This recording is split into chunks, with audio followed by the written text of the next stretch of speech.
Creo que ya después de haber revisado la tipificación de la hipertensión pulmonar en la mayoría de sus escenarios, sé que quedan los episodios de descompensación para más tarde.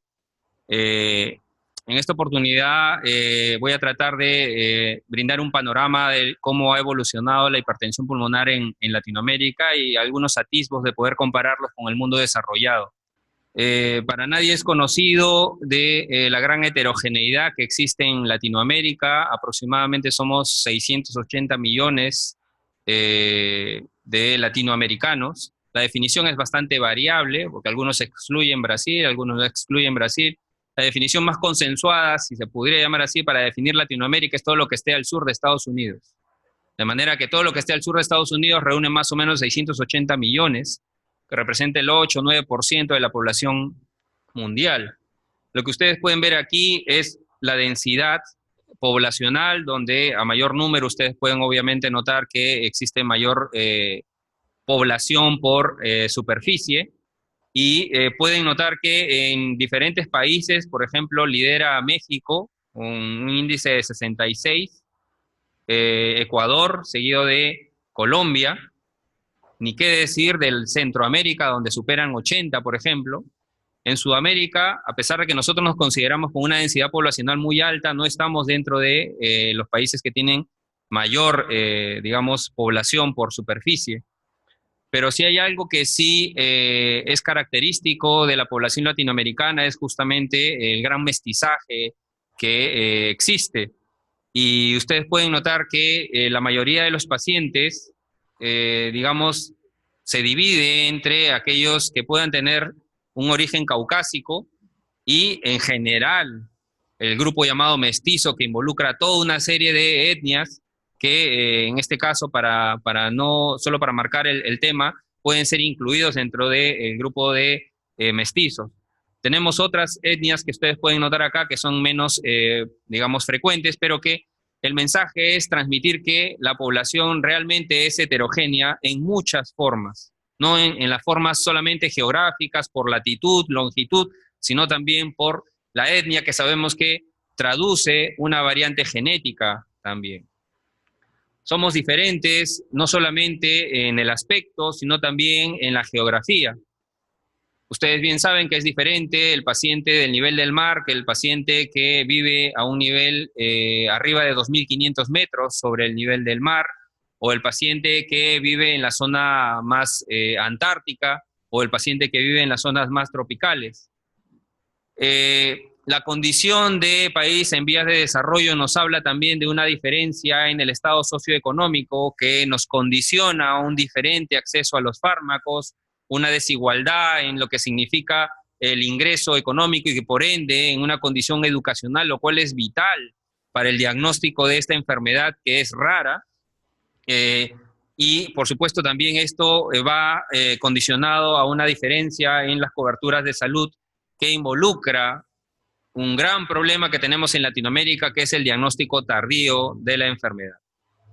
Esto refleja la gran diversidad que tienen en cuanto a lo que significa la inversión del gasto público social en función de, digamos, los ingresos que pueda tener tanto en Sudamérica como en Centroamérica o en el grupo de los países del Caribe.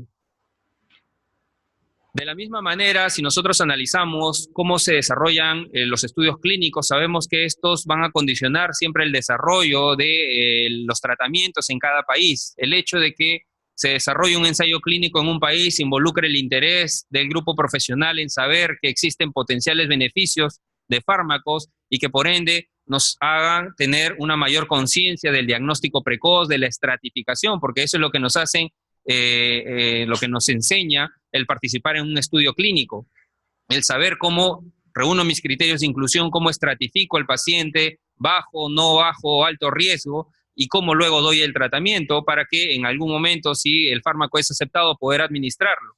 Podemos ver que en realidad, si más o menos calculamos, el 12% de los ensayos clínicos están realizados en Latinoamérica y que aún así, si nosotros analizamos solamente el grupo de Latinoamérica, tenemos más diversidad aún. En rojo es lo que ven donde hay más concentración del desarrollo de ensayos clínicos. En los otros colores, llevando al verde, es aquellos donde existe menos posibilidad de realizarlos. Esto está condicionado no solo por la industria, sino también por las entidades regulatorias que permiten o no el desarrollo de los estudios de investigación que sabemos que definitivamente están relacionados con el desarrollo de la enfermedad, con los cuidados que tiene que tener la enfermedad en determinada geografía. Esto hace entonces que el acceso a los fármacos pueda ser bastante diverso, pudiendo notar que el sildenafil y el bosentan es el grupo farmacológico del cual más se tiene acceso, independientemente del país que ustedes pueden ver aquí. Vamos a poner acá el Perú, en donde en realidad todavía el acceso a fármacos está bastante restringido, incluso solo a 2 agentes que son vías orales. Estamos en la expectativa de que quizás podamos tener antagonistas de los receptores de endotelina en este año, de igual manera el grupo de pacientes o el grupo de fármacos relacionados a las prostaglandinas como el selexipag. Ojalá podamos tenerlos, pero sabemos que en un grupo de pacientes o en una realidad donde el diagnóstico es tardío, necesitamos también las drogas parenterales para poder ser modificadoras del tratamiento, modificadoras del pronóstico y quizás como un puente a lo que significa el tratamiento definitivo que pudiera ser el trasplante en alguno de los casos. Algo que puede mostrar de manera gráfica la importancia de definir la geografía es lo que ustedes pueden notar allí, como por ejemplo el macitentan, un antagonista de la endotelina de última generación, puede tener diferentes beneficios o diferentes grados de beneficios en función de la región en la que se encuentre. Incluso acá, supongo que Norteamérica estudia muy bien este intervalo de confianza para poder asumir que pueda ser utilizado el fármaco. Si bien es cierto, luego, cuando uno analiza la P de interacción, sabemos que no es significativa. De todas maneras, la intención es poder demostrar cómo la geografía puede influir en el impacto del fármaco en determinado grupo poblacional. No solo con macitentan, sino con selexipag. Vemos que no hay una uniformidad en el beneficio. Y esto puede observarse o puede deberse a diferentes razones. Podemos ver, por ejemplo, comparados con los grupos europeos, el grupo americano, existe también algunos grupos latinoamericanos que pueden demostrar la gran variabilidad que existe, no solamente en edad, en la gran predominancia que tiene el sexo femenino, sino en la clase funcional, lo cual tiene relación con lo tardío del diagnóstico, sino también con las variables hemodinámicas, que hacen que en realidad no necesariamente uno quiera extrapolar un fármaco que ha sido demostrado en una realidad en la que no se ha participado un grupo poblacional como el nuestro, como para poder atribuirlo y que va a lograr el beneficio que uno espera. De todas maneras, es importante siempre mencionar esto.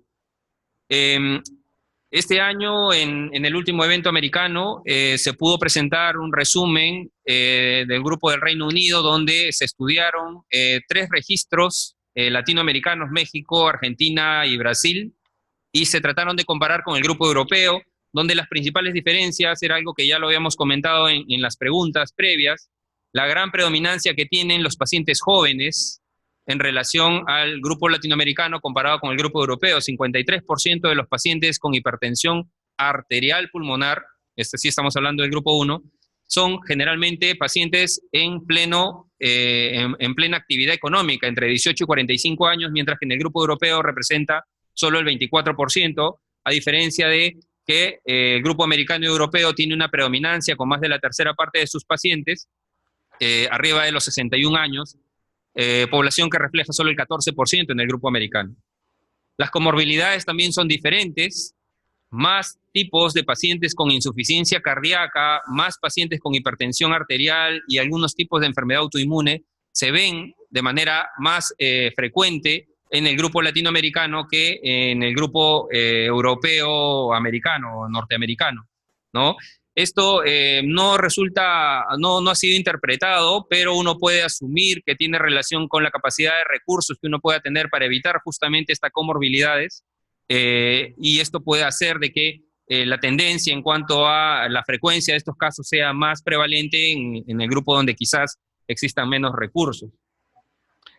Y esto condiciona cómo existe también una diferencia en los diferentes grupos. ¿Por qué una geografía puede determinar que exista más diversidad en la etiología? Lo vamos a ver si es que analizamos esto de manera puntual. Si hay algo que diferencia aquí al grupo latinoamericano que está a su derecha con el grupo europeo es, por ejemplo, este bloque en marrón que significa, por ejemplo, la hipertensión arterial pulmonar asociada a cardiopatía congénita, que se encuentra en un 7% en este escenario, mientras que en casi un 20% en el escenario latinoamericano.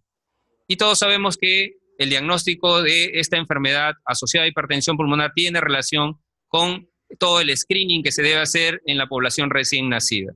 Sabiendo las diferencias que tenemos en nuestra región, es posible entender cómo nosotros tenemos una mayor probabilidad de tener enfermedad cardíaca congénita asociada a hipertensión pulmonar versus el grupo de países desarrollados. Y esto va de manera inversamente proporcional al grupo de pacientes que tienen hipertensión pulmonar idiopática, donde casi el 40% de los pacientes del grupo europeo-americano tienen esta tipología versus el 30% del grupo latinoamericano. Pero hemos visto que en realidad Latinoamérica aún así no se puede considerar como un grupo del todo uniforme, porque si analizamos, por ejemplo, la comparación con el registro americano, dado que estamos en la misma, por lo menos en la misma longitud, con los registros latinos previamente publicados, y acá me tomé la libertad un poco de incluir el registro que hicimos en la institución, podemos notar, por ejemplo, que la hipertensión pulmonar idiopática del estudio americano tiene cierta semejanza con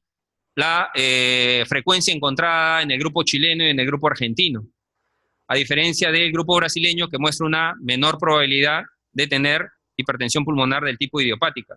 En la congénita se puede notar la gran diferencia que existe.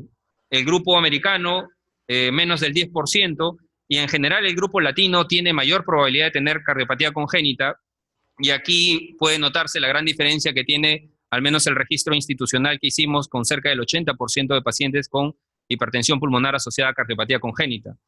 En la asociación con esquizostomiasis, que sabemos que es una enfermedad que es prevalente en algunas regiones de Brasil, Venezuela, Surinam, digamos que se encuentra el principal detalle del grupo de hipertensión pulmonar del grupo brasileño, cosa que no está reproducido en las otras latitudes, en los otros países, no necesariamente porque no haya, porque sabemos que la región tropical existe en muchos países, quizás esto también pudiera obedecer a un subdiagnóstico. En enfermedad del tejido conectivo hay bastante semejanza, y en la portopulmonar de repente también una mayor probabilidad de encontrar en el grupo brasileño, porque el schistosoma tiene cierto comportamiento también en relación a su permanencia en el tejido hepático, que puede condicionar algún tipo de hipertensión portal también, asociado luego a la hipertensión pulmonar. Creo que de una manera más gráfica se puede ver aquí si nosotros lo clasificamos por los subgrupos. El grupo americano, como el argentino y el chileno, tienen casi la misma tasa o la misma frecuencia de hipertensión pulmonar idiopática. El argentino y el chileno tienen casi la misma proporción de enfermedad congénita. El grupo brasileño se diferencia por la prevalencia que tiene de enfermedad asociada al schistosoma con hipertensión pulmonar, y el registro local que hemos hecho solo en un centro tiene la gran connotación en relación a la alta prevalencia de enfermedad congénita asociada a hipertensión pulmonar. Esto también condiciona una diferencia en la forma de presentación. Más pacientes sintomáticos en el grupo argentino y en el grupo chileno. Esto siempre tiene relación con el momento en el diagnóstico. Las presiones pulmonares, de repente cierta tendencia, pero no mostró mucha significancia en cuanto a el incremento de las presiones pulmonares en estos registros latinos.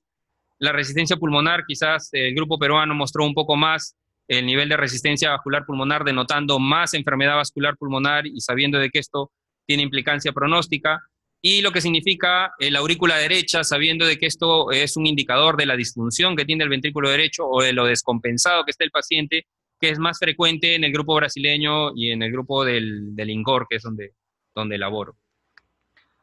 Vamos a detallar solo brevemente algunos registros que han sido publicados. El grupo de Brasil tiene 2 registros. Hemos presentado el prospectivo del 2008 al 2013, que es en un solo centro, donde incluyeron solo pacientes con hipertensión arterial pulmonar. Son pacientes en la tercera década de la vida, como ustedes bien saben, pacientes que están en plena fase de productividad. Más de la mitad de los pacientes estaba severamente afectado, y la terapia, como ustedes pueden notar, a la luz de la evidencia, todavía en más del 60%, están en monoterapia.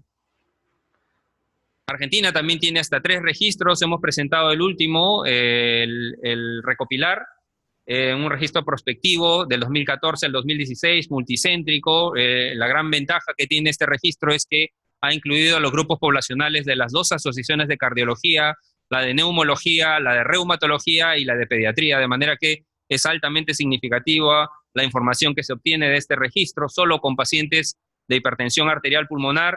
Acá la edad es un poco mayor, 50 años, y el 70% está severamente afectado, lo cual nos habla también de la severidad del problema. Este registro, por lo mismo que ya ha sido elaborado, digamos, de manera casi reciente, puede demostrar ya la tendencia que existe a una mayor probabilidad de usar combinación de inicio, como ya sabemos todo que está demostrado, en relación a la monoterapia. Y quisiera aprovechar el escenario que me brindan para dar a conocer el registro que hicimos hace poco con la ayuda de colaboradores de la institución. Inicialmente es retrospectivo, incluimos 426 pacientes en general, de los cuales 275 pacientes eran del grupo 1 de hipertensión arterial pulmonar en la 4ª década de la vida, y aquí llama la atención este porcentaje de pacientes que están severamente afectados, puesto que en los registros anteriores estaban arriba del 50% y en nuestro caso solo 1/3 de ellos está severamente afectado, sabiendo aún las limitaciones que tenemos, e incluso, si ustedes pueden ver, el 85% solamente está en monoterapia, solo el 12% en terapia doble y solo un 3%, y más que todo debido a digamos, acciones de donación, tienen terapia con vasodilatadores inhalados en este caso. Algo que resulta importante detallar en el registro nuestro es que casi el 50% de los pacientes, como ustedes pueden ver, 45% de los pacientes son naturales de zonas que están arriba de los 2.500 metros. Situación que resulta atractiva y que lo vamos a mencionar más adelante. El doctor Ercilla, que es el patriarca de la hipertensión pulmonar en nuestro grupo, está encargado y está muy concentrado en investigar este grupo de altura, como así fue presentado en el último evento americano. También, lástima que no he podido asistir hoy día. Pero esto es lo que resulta importante en nuestro registro. De manera tal que cuando uno analiza la sobrevida de este grupo poblacional, puede ver que la sobrevida no es tan mala, en realidad. 73% de sobrevida a 5 años. Sin embargo, esto sabemos que no es tan bueno como se pinta, porque el 80% de estos pacientes son congénitos. Y por todos ustedes es conocido que el pronóstico de estos pacientes con cardiopatía congénita es mucho más benévolo que en aquellos que no son asociados a cardiopatía congénita. De ellos, la mayoría de los pacientes todavía está asociado ya de izquierda a derecha. Esto difiere con otros registros que revelan un porcentaje de Eisenmenger de más del 25%, a veces hasta el 30%. En nuestro caso, el Eisenmenger llega a menos del 10% de los pacientes, teniendo ya en menor probabilidad a aquellos pacientes que tienen defectos pequeños o a aquellos pacientes que tienen hipertensión pulmonar después de que se les ha cerrado el defecto. Si nosotros quisiéramos ver algo que siempre se nos ha mencionado en relación a que el paciente de altura tiene mayor probabilidad de hacer cardiopatía congénita, es algo que siempre se nos mencionaba desde que yo era residente, al menos en este registro, y definitivamente esto da pie a hacer el prospectivo, se puede notar que ninguno de estos subgrupos, tanto el CIA, CIB, PCA o la combinación de ellos, demuestra diferencia significativa en función del lugar de nacimiento, de la altura de nacimiento. Por más que uno pueda notar cierta tendencia, quizás el tener más pacientes pudiera mostrar esta tendencia a que quizás el CIB es más frecuente en altura, a pesar de que estadísticamente aquí no se demostró, o que el CIA es menos frecuente en altura, a pesar de que aquí tampoco hubo diferencia significativa. Pero son observaciones que sirven obviamente para hacer o servir de inicio para hacer el seguimiento prospectivo en adelante. Otra cosa que también se ha mencionado y que es conocido por todos ustedes que conocen hipertensión pulmonar es la importancia que tiene o el impacto que tiene la altura en la génesis de la hipertensión pulmonar. Sabido es que la hipertensión pulmonar pudiera estar relacionada con 2 fenómenos. Uno es la hipoxia crónica y otra es la hiperreactividad vascular, como los dos principales mecanismos que explican la hipertensión pulmonar del paciente nativo de altura. Sin embargo, análisis posteriores deben conocer este registro que hizo el doctor Peñalosa, donde analiza la hipertensión pulmonar en función de las diferentes zonas de altura del mundo, donde se ve que existe una relación hiperbólica entre a mayor altura, mayor hipertensión pulmonar, pero hay dos excepciones que vale la pena mencionar dentro de este estudio de lo importante que es la hipertensión pulmonar y la altura, que es el grupo de Colorado y el grupo de los tibetanos. El grupo de Colorado, por ejemplo, demuestra una mayor presión pulmonar en relación a la altura comparado con zonas de la misma altura. Y el grupo de Tíbet, a pesar de que está también en un nivel de altura que esperaría una presión pulmonar más alta, no tiene este grado severo de hipertensión pulmonar. ¿Por qué? Si estamos hablando de dos zonas que están al mismo nivel, sobre el promedio, el grupo de Colorado muestra una presión pulmonar mucho más alta y el grupo de Tíbet muestra una presión más baja. Si ambos están al mismo nivel de altura, ambos están expuestos al mismo grado de hipoxia, ambos están expuestos a, o de repente existe cierta variabilidad en el grado de vasorreactividad.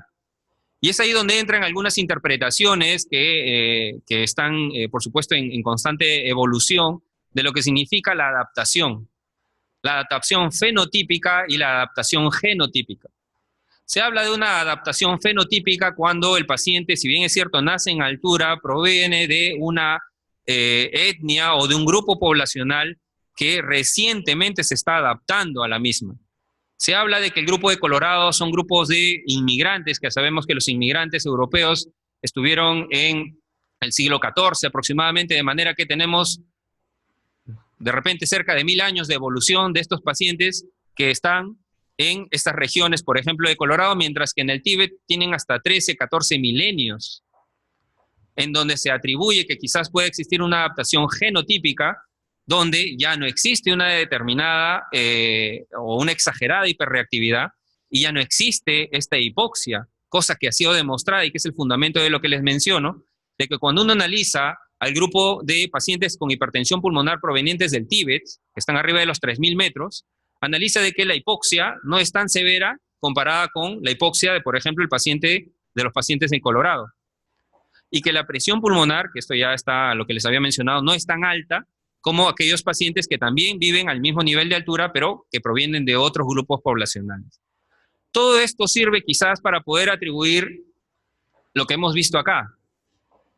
Y acá hemos podido demostrar de que tanto en lo que significa presión pulmonar media, la relación entre la presión de la arteria pulmonar en relación a la aorta, la resistencia vascular pulmonar y el cociente de resistencias no muestran en realidad diferencias importantes en función de la zona en la que el paciente nació.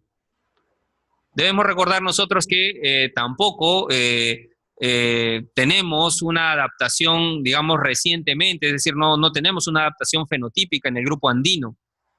Podríamos asumir que nuestros antecesores provenientes de las alturas de repente tienen más de 1 o 2 milenios y quizás pudiera existir cierta adaptación genotípica. Eso es algo que amerita estudiarse y que quizás por eso uno pudiera dar una explicación a por qué pacientes que incluso han nacido a más de 4000 metros tienen un grado de hipertensión pulmonar y de resistencia comparable con aquellos pacientes que nacieron incluso a nivel del mar. En realidad es un tema bastante interesante y que nos deja mucho terreno que investigar y que estudiar ahora que por fortuna tenemos centros, como por ejemplo en Huancayo, en Cajamarca, que tienen centros de hemodinamia y en donde esperamos tener la motivación de los colegas que trabajan allí para hacer monitoreos hemodinámicos en altura, con todo lo que significa el estudio del paciente de altura y poder tener más luces y respuestas, sobre todo para lo que estamos observando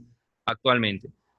Solo para diferenciar algo que quizás ya es conocido por ustedes, la diferencia entre el grupo congénito y el grupo no congénito radica más que todo en los síntomas. El paciente es más sintomático cuando no tiene cardiopatía congénita asociada. Y por supuesto está que la terapia de combinación en el grupo no congénito es más proclive a que el paciente resulte en terapia combinada versus el paciente que está en terapia congénita. La hospitalización previa, es decir, el grado de descompensación, definitivamente va en correlación a el grupo que no tiene shunt intracardíaco o extracardíaco.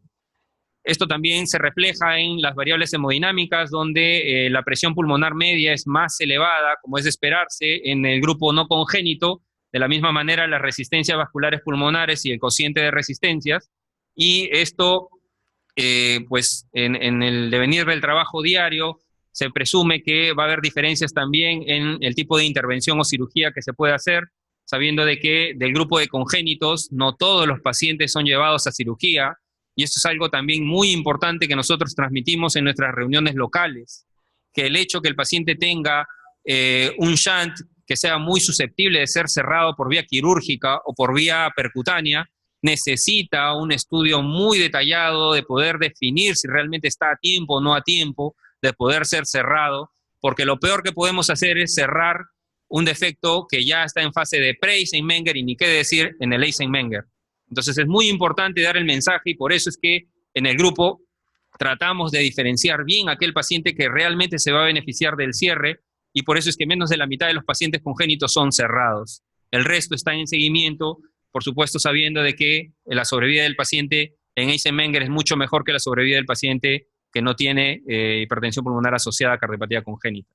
En el grupo no congénito solo describimos las tasas de ateroseptostomía que se hacen en la institución como una terapia paliativa que es bien conocido sobre todo por el Grupo de México. De manera que si sinceramos nuestras curvas de sobrevida en función de la cardiopatía congénita, van a poder notar cómo la curva en rojo es realmente la sobrevida que tienen nuestros pacientes con hipertensión pulmonar no asociado a cardiopatía congénita, con una sobrevida bastante, digamos, afectada, que sabemos que está supeditada a la terapia que nosotros iniciemos, a la capacidad que podamos dar al momento del diagnóstico, y muy importante, sobre todo, la educación del paciente. La sobrevida del paciente asociado a cardiopatía congénita es muy superior y comparable a lo que ha demostrado, por ejemplo, el registro argentino que tienen a su izquierda y el registro brasileño a su derecha, donde el argentino revela una sobrevida del 90% a 5 años de cardiopatía congénita, mientras que el brasileño no menciona mucho la cardiopatía congénita, pero sí habla de una sobrevida bastante aceptable de cerca del 80% de pacientes con hipertensión pulmonar del grupo idiopático. Entonces, para finalizar, creo que ha quedado bastante claro la gran diversidad que tienen incluso los diferentes países que están incluidos en esta región latinoamericana, que posiblemente nos haga pensar que existe un fenotipo latinoamericano que amerita ser estudiado en función de la geografía, el grupo de pacientes con esquizostomiasis, el grupo de altura de los países andinos comparados con el grupo de repente del nivel del mar, que en la medida que se desarrollen estos registros nos van a poder permitir quizás adaptar las guías internacionales a unas guías más locales y más cercanas a nuestra realidad geográfica, que nos permitan no solo definir puntos de corte de hipertensión pulmonar, sino también estratificación de riesgo y por ende definir las terapias en función del riesgo que los pacientes tengan cuando los ajustamos a variables que son propias de nuestra región geográfica. Muchas gracias.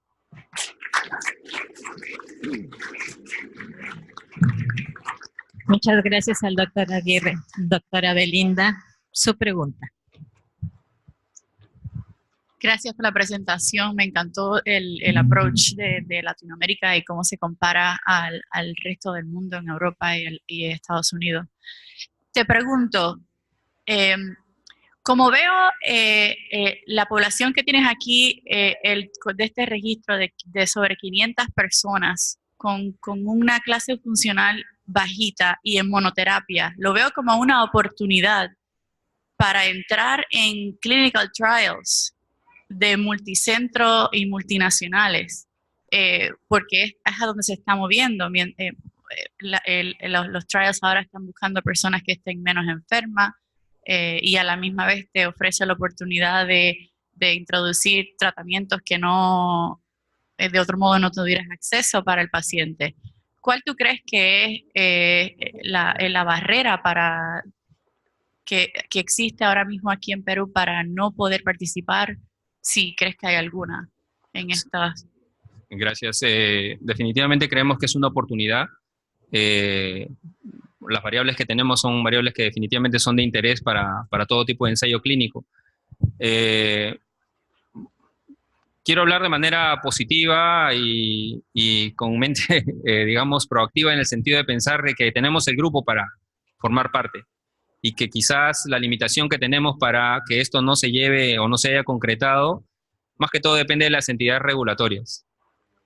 Son entidades regulatorias que son bastante estrictas en relación a los procedimientos que se tienen que hacer, a quién asumirlos, pero creo que son criterios que pueden ser superables, no son criterios, digamos, irreversibles, de manera que el haber presentado nuestra experiencia en el último evento del American College nos ha permitido tener contactos con centros latinoamericanos que están interesados sobre todo en hacer la genotipia de nuestros pacientes, cosa que en realidad apreciamos mucho y estamos tratando de formar parte de estos registros. Sabemos que el RELAP es el registro que está ongoing en relación al grupo latinoamericano, donde también estamos inscritos y con el afán de calificar para poder incluir nuestros pacientes y formar parte del mapa de Latinoamérica, ¿no? Que también estudia hipertensión pulmonar y que está interesado digamos, en el beneficio de esta enfermedad. Pero más que todo, la limitación es de tipo regulatorio de las autoridades. Otra vez, fantástico, felicidades. El fenotipo de la data que presentó de la hipertensión congénita versus la no congénita es bien interesante. En la congénita muestra menos cianosis que la no congénita, lo cual me pareció raro. Claro que tiene un poco menos Eisenmenger de lo que uno esperaría, pero igual es un poco extraño, 20-30% de cianosis en la idiopática, me imagino que porque los no congénitos en serio es un poco inusual. Luego las presiones, ¿no? O sea, la presión media y la resistencia vascular pulmonar fueron bastante más altas en las no congénitas, y de hecho, no sé otros, pero los congénitos que vemos nosotros allá son los que tienen las presiones más altas, ¿no? Entonces es un fenotipo muy interesante. No sé si puedes comentar cómo comparas con otros registros de congénitos. De repente acá hay algo en la población o el timing de cuando los están diagnosticando. No lo sé, pero es un fenotipo clínico bastante peculiar. No es muy consistente con otras congénitas que he visto. Sí, nosotros explicamos estas diferencias basados en que, para empezar con el grupo no congénito, lamentablemente el momento en el que se diagnostica y el momento en el que el paciente llega a nuestra institución es un momento en donde, como ya se conoce, existe ya la permeabilización del foramen oval, y por ende eso explica la cianosis en estos pacientes.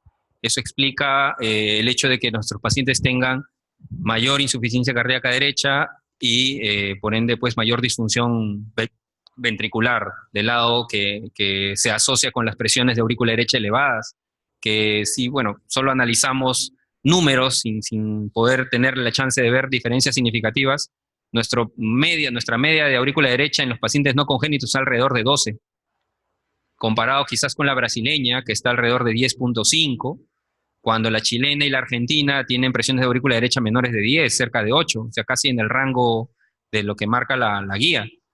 Lamentablemente es nuestra realidad que explica el momento del diagnóstico que no es precoz. En relación a la cardiopatía congénita, sí resulta importante esta diferencia con por ejemplo, la realidad que se menciona.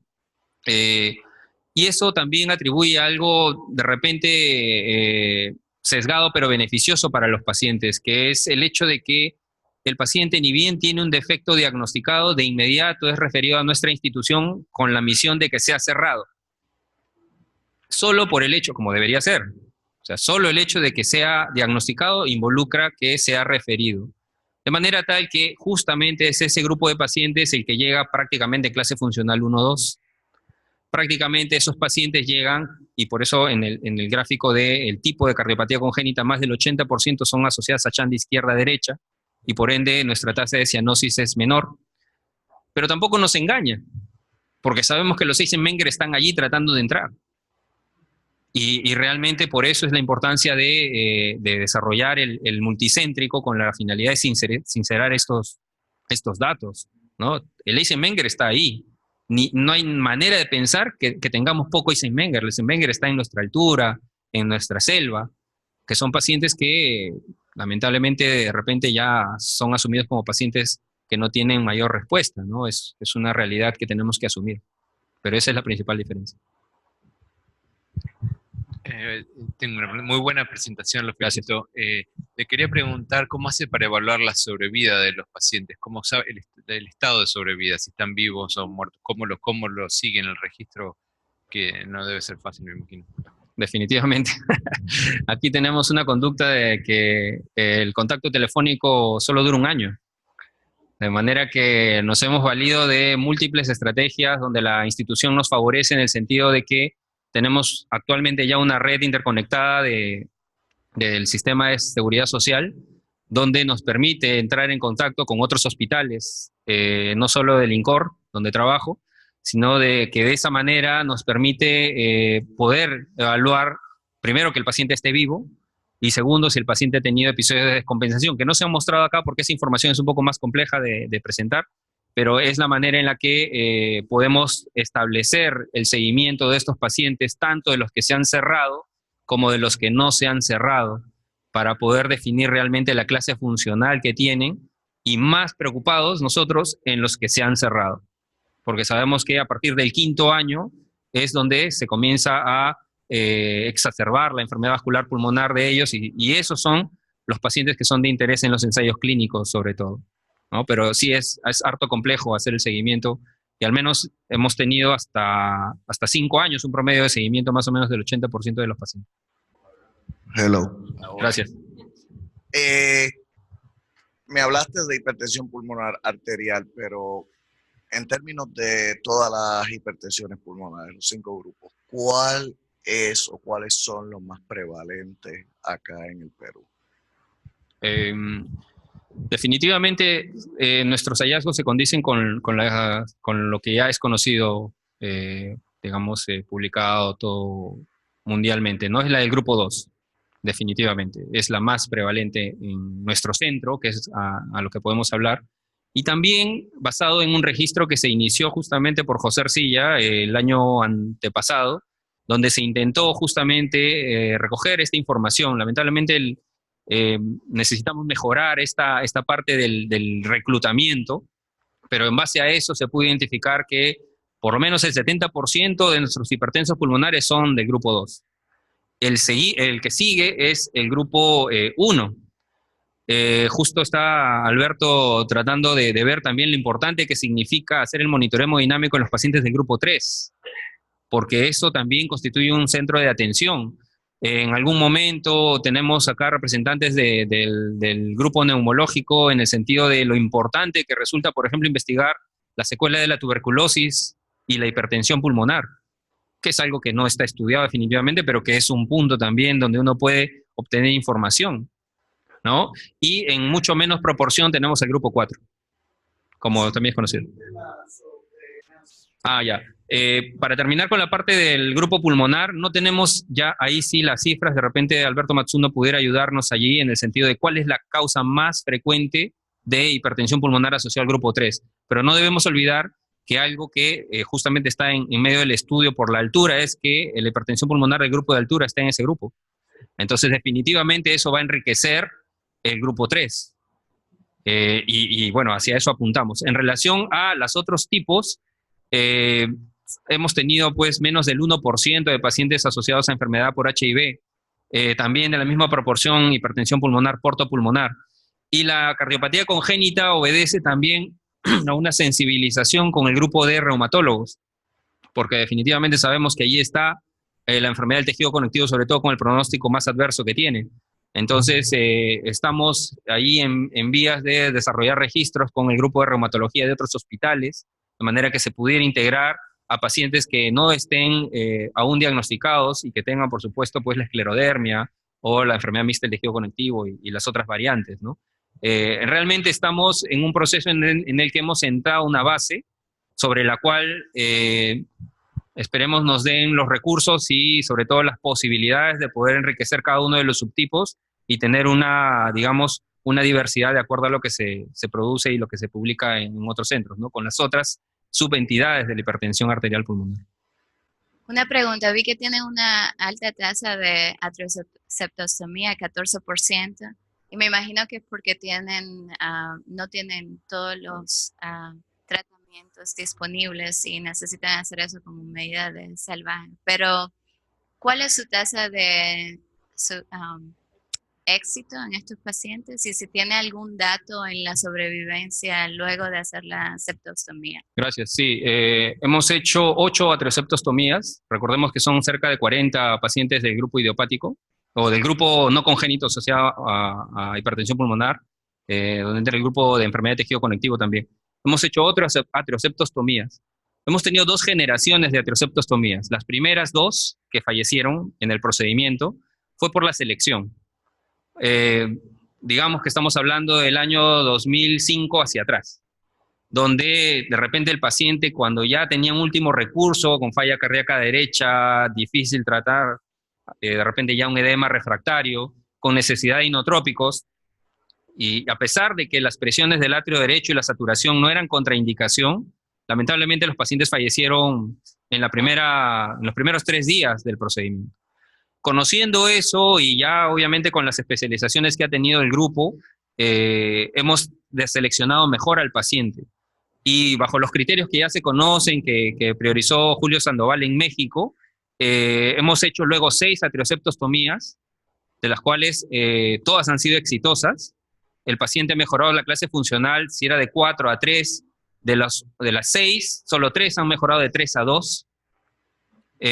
Sabemos que esto es transitorio, temporal, no es persistente, y de las 6, una ha fallecido, ya por la progresión de la enfermedad a los 2 años de la atrioseptostomía. Entonces, esa es digamos, la experiencia que tenemos con este procedimiento. Lo primero que queremos es definitivamente aliviar un poco el síntoma, retirar o disminuir la incidencia de síncope que pueda tener, y algo que sí es característico de estos pacientes es que de los 6, o ahora 5 que están vivos, si mal no me equivoco, todos tienen terapia inhalatoria, porque ya no pueden estar solo con terapia oral, obviamente.